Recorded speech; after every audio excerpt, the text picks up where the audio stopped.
you're the person thinking of spending your old self in the province, habang tayo ay bata pa is, we should start. Sa atin kasi as young adults, may access na tayo sa kung paano natin i-upgrade yung kung anong meron tayo. Hi there, young adults. This video is about preparing your retirement place in the farm. So kung hindi ito yung gusto mo, then you can skip this video. If you're the person thinking of spending your old self in the province, madami kasi sa ating mga batang 90s is nangangarap tumira sa province, di ba? So kung ito yung gusto mo, then it's a sign na tumatanda na tayo, di ba? Hindi na natin maikakaila yun. So kung nangangarap ka ng time na tumira ka sa bukid with fresh veggies, fresh fruits,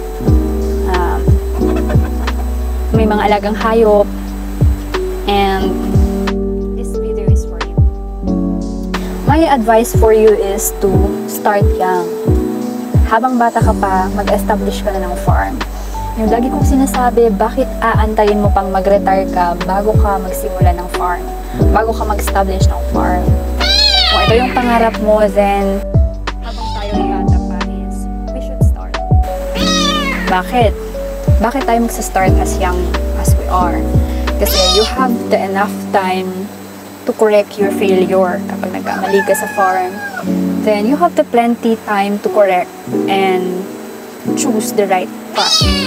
So, ang dami nating pwedeng piliin sa pagpa-farm.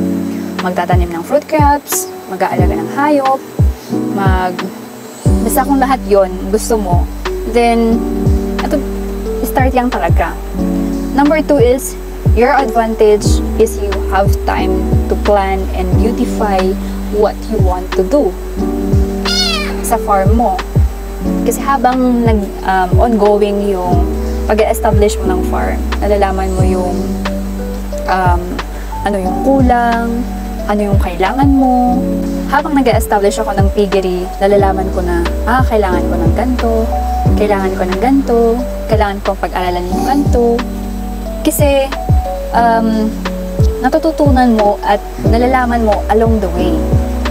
And habang nag-establish ka is, alam mo yung kailangan mong i-upgrade, ano yung dapat mong i-adapt sa ongoing na style ng mga farmers or mga magulang mo sa pag-farm.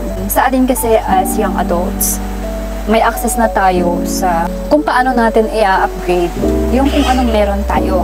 Like sa akin, sa paggagayat ng papakain ko sa baboy is matagal kapag magmamanual ako na gayatin yung ipapakain ko. Unlike kapag meron yung binili kong shredder, mas mapapabilis yung trabaho and I have time to do other things na kailangan kong gawin. Kung sa 4 sacks ng kamote leaves is gagayatin ko yun ng half day.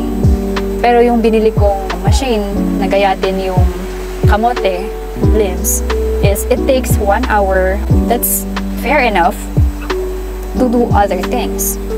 Diba? So, ito yung advice ko. Let's start young.